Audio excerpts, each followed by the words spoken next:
Fala galera, beleza? Então estamos de volta com mais um vídeo e dessa vez a gente vai conversar sobre o Estatuto do Desarmamento. É um aulão de revisão sobre o Estatuto do Desarmamento. Então, pontos mais importantes que eu vejo que caem mais em prova, tá? A gente vai falar aqui com relação ao Estatuto do Desarmamento. Beleza, pessoal? Vamos nessa?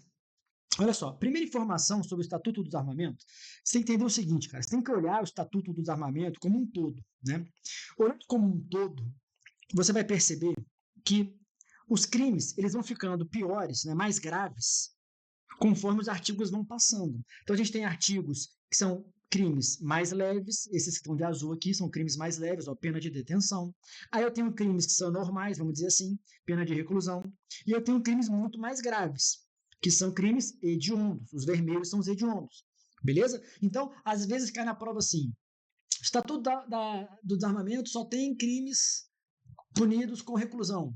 Só de tu saber essa tabelinha, que tem a parte azul, que é detenção, já mata essa questão. Ah, Estatuto do Armamento não tem crimes hediondos, o crime hediondo é só tal. Então, só de saber a tabelinha com o resumão, você já mata também essa questão. Então, vamos voltar para a tabela aqui. Olha só. Coloquei aqui também, vou falar já sobre esses crimes, mas presta atenção aqui. Coloquei também aqui as causas de aumento de pena. E você vai ver que o artigo 19, ele só aumenta a pena do artigo 17 e 18, que é o comércio de arma de fogo. Só. E o artigo 20, ele aumenta a pena do 14 ao 18, ou seja, daqui para baixo. Você percebe que esses crimes aqui, cara, esses crimes aqui, ó, esses crimes aqui, eles não têm causa de aumento e eles são punidos com detenção. Porque são os crimes menos graves que a gente tem no Estatuto do Desarmamento. Beleza? São os crimes menos graves que a gente tem aí no Estatuto do Desarmamento. Tá, pessoal? E aí, lá, vamos lá, de um por um, né? Para começar a falar de Estatuto do Desarmamento, a gente tem que distinguir isso aqui, ó. Primeira coisa, posse versus porte. Quando a gente fala posse versus porte, você tem que entender o seguinte: posse é você ter a arma em casa ou no seu local de trabalho, dependendo da situação do seu local de trabalho, se você for proprietário, etc. Porte é você andar na rua armado. Beleza? Então, posse, arma em casa ou no local de trabalho. Porte, andar armado. Se você não tem autorização para ter arma em casa e você tem uma arma em casa, você comete o crime de posse ilegal. Se você não tem autorização para andar armado e anda armado, é o crime de porte ilegal. E aí a arma, por sua vez, ela pode ser uma arma de uso permitido, restrito ou proibido. Então eu tenho tanto o crime de porte quanto o crime de posse para os três tipos de arma. Então eu tenho porte de uso permitido, posse de uso permitido, porte de uso restrito, porte de uso restrito, assim vai. Então eu tenho 6 crimes, se você for somar porte e posse dos 3, né, eu tenho 6 crimes só disso aí. Beleza? Alguns detalhes importantes. Com relação à área rural. Com relação à área rural, é importante você entender que quando a gente fala em posse, se você tem um registro da arma de fogo, você já tem o direito de ter uma arma em casa. Então você conseguiu lá um registro da arma X. Você pode ter a posse dessa arma X. Você só não pode andar armado com ela na rua. Para andar armado, tem que ter uma outra autorização. Beleza? Então não é porque você tem um registro da arma no teu nome que tu pode andar armado. Para andar armado tem que ter outra autorização, que é a do porte. Agora, na área rural, é interessante você pensar numa fazenda gigantesca, zilhões de hectares. Tá? O que entende o STJ? Toda a área da fazenda é considerada a casa. Então, o camarada que tem autorização para ter uma arma em casa, na área rural, ele pode andar a fazenda toda dele armado, que isso é considerado que ele está andando dentro de casa armado. Não é porte, é posse. Tá bom? Outras coisas importantes, vamos lá, destrinchar mais isso aqui. Olha só, a gente tem aqui, ó, com relação à arma de uso permitido, a gente tem o artigo 12 para posse e o artigo 14 para porte. Com relação à arma de uso restrito, o 16 abrange os dois. De uso proibido, o parágrafo 2º do 16 abrange os dois também. Beleza? E aí, vamos lá, de um por um aqui. Começando aqui, ó.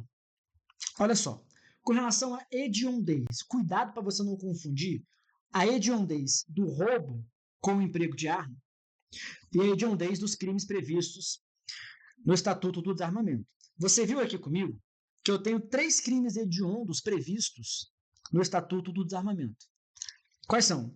o crime de posse e porte de arma de uso proibido, somente a de uso proibido. A de restrito não é hediondo, só de uso proibido. E o comércio ilegal, tanto o comércio dentro do Brasil quanto internacional. Esses são os únicos crimes hediondos que nós temos. Então, quando a gente fala em Estatuto do Desarmamento, só é hediondo o crime de posse ou porte se a arma for de uso proibido. O cuidado que você tem que ter quando for decorar isso aí é que se a gente está falando do roubo com o emprego de arma de fogo, não importa a arma de fogo, qualquer arma de fogo utilizada num roubo torna o crime hediondo. Qualquer arma de fogo. Então, cuidado, porque o pessoal decora assim: ah, não, então só uso proibido que é hediondo. Quando você pega um crime, aí vai lá, roubo com emprego de arma de fogo de uso permitido. Aí você decorou que só é hediondo o uso proibido. Mas cuidado, porque o uso proibido só é hediondo se for o crime do estatuto. Se for o crime de roubo, qualquer arma de fogo torna o crime hediondo. Qualquer arma de fogo. Então não confunda, né, os critérios de hediondez. Beleza? Esse é o primeiro ponto. O que mais? Cara, essa aqui também, pô. Diferença da omissão de cautela do artigo 13 para o artigo 16, parágrafo 1º, inciso 5º. O que é, pessoal, a omissão de cautela? Eu tenho duas modalidades de omissão de cautela. Deixar de observar, ó, esse deixar de já te mostra que é um crime omissivo. Deixar de observar as cautelas necessárias. Cautelas necessárias te diz respeito a um dever objetivo de cuidado. Então tá aqui, ó, é culpa. A omissão de cautela é um crime omissivo e culposo. É sem querer. Sem querer, o camarada fez com que uma pessoa menor de 18 anos ou com deficiência mental se apoderasse de uma arma de fogo, sem querer. Beleza? Então, a omissão de cautela é quando, sem querer, uma criança pega a tua arma, um adolescente pega a tua arma. Então ele chega assim e fala: papai, olha o que eu achei no armário, com a arma na mão. O crime já está caracterizado. Já está caracterizado. Beleza? Porque você deixou o crime omissivo de tomar as cautelas necessárias. Culpa.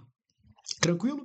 Agora, se você entrega a arma para uma criança, se você entrega uma arma para um adolescente, aí o crime não é mais omissão de cautela. Pô. Se foi tu que entregou a arma, o crime passa a ser do artigo 16. Olha aqui. O artigo 16 está aqui, ó. Nas mesmas penas do artigo 16, incorre quem vende, entrega, ainda que de graça, arma de fogo, acessório ou munição, ou explosivo, a criança ou adolescente. Então, se a criança pegou a arma sem querer, a gente cai no artigo 13, que é um crime muito pouco grave, né? É um crime, tá aqui, ó, artigo 13, é azul. Crime azul, tranquilo. Detenção 1 a 2 anos, não tem caso de aumento. Agora, se você entregou uma arma para criança, aí eu tenho um crime que é por ação, porque você entregou, né, ou vendeu ou forneceu, mas entregou de forma dolosa para a criança. Aí, meu amigo, a situação muda. Cai para o artigo 16, você cai para cá. Ó, reclusão de 3 a 6 anos. Bem pior. Bem pior, já não tem direito a um bando de coisa. Beleza? Então, cuidado para não confundir a arma com a criança, tá? Outra coisa, pessoal, disparo de arma de fogo. O disparo de arma de fogo, toma cuidado, porque não é todo tiro que alguém dá que é disparo de arma de fogo. Primeiro que o crime de disparo de arma de fogo ele é um crime subsidiário. Então, só vai ser crime de disparo de arma de fogo se não for um crime mais grave. Se eu dou um tiro para matar alguém, eu não respondo por homicídio e disparo. Percebeu? Só homicídio. Beleza? Agora, quando que um disparo aleatório vai servir para caracterizar o crime de disparo de arma de fogo? Cuidado, olha só. Quando disparar arma de fogo ou acionar munição em lugar habitado, em adjacências do lugar habitado, em via pública ou em direção à via pública. Então eu preciso ter esse elemento espacial para ter disparo de arma de fogo. Ou tem que ser um lugar habitado, ou perto do lugar habitado, ou em via pública, ou em direção à via pública. Porque se é praticado em um local que não tem ninguém, totalmente ermo, não foi direcionado à via pública, não é crime. Não é crime, o camarada tá dando disparo de arma de fogo. Lá na fazenda dele, ele colocou umas latinhas, gosta de ver no filme. Colocou umas latinhas lá e ficou dando disparo de arma de fogo na latinha. Isso aí é crime de disparo de arma de fogo? Pô, foi em via pública? Não. Foi perto? Não. Era um lugar habitado? Não. Foi em direção à via pública? Não. Meu amigo, acabou, não é nada isso aí. Não é crime nenhum. Se ele tem autorização, né, para ter arma, etc., não é crime nenhum. Beleza? Cuidado com isso aí no disparo de arma de fogo. Tá bom? O que mais? Olha o artigo 16. Cara, eu quero chamar a atenção para um ponto importantíssimo no artigo 16. Você viu que possuir e portar arma de uso restrito está aqui no artigo 16. Beleza? Só que o artigo 16 traz figuras equiparadas. A gente acabou de ver, por exemplo, essa aqui, ó, vender, entregar ou fornecer para criança e adolescente. Agora, olha outras figuras equiparadas do artigo 16. Suprimir ou alterar marca, numeração ou qualquer sinal. Modificar a característica da arma para tornar equivalente a proibido ou restrito. Artefato explosivo ou incendiário. Arma com numeração raspada. E produzir, recarregar, reciclar ou adulterar munição explosiva. Por que eu estou chamando a atenção de vocês para isso aqui? Porque, olha só, cuidado, cara, cuidado com o enunciado da questão. Porque você sabe que se. Eu estou falando de arma de fogo do uso permitido. Se o crime é de posse, artigo 12. Se o crime é de porte, artigo 14. Mas e se essa arma aqui que o cara possui de uso permitido, ela está com a numeração raspada, está com a numeração alterada, está com a numeração suprimida? Aí é 16. Aí é 16. Você percebe que, cara, isso acontece bastante, pessoal. Bastante. E as pessoas não têm noção, ela decora, não, se for posse é 12, se for porte é 14. Mas se tiver alguma coisa adulterada na arma, não importa se ela é de uso permitido, não importa nada. Ela cai para o artigo 16. Ela cai para o 16. Beleza? Maravilha. O que mais?